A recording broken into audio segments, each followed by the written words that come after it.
Now let's see how are we going to make the spikes, make the ears and then the nose, to squeeze it further, and then with the help of scissors you have to make the spikes and make the impressions, imprints and patterns like this, and you will be amazed to see it. Isn't it looking super amazing and pretty?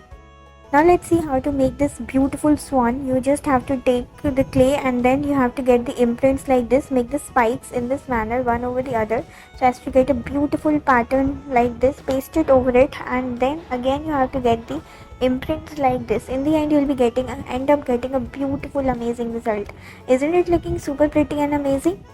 Keep on proceeding and let's see what are we going to get now. Again you have to get the slices like this, make the patterns in this manner and then fold it one over the other by taking the cutouts like this, and I'm getting now make the fins part in this manner and join it further, and these are get ready to go.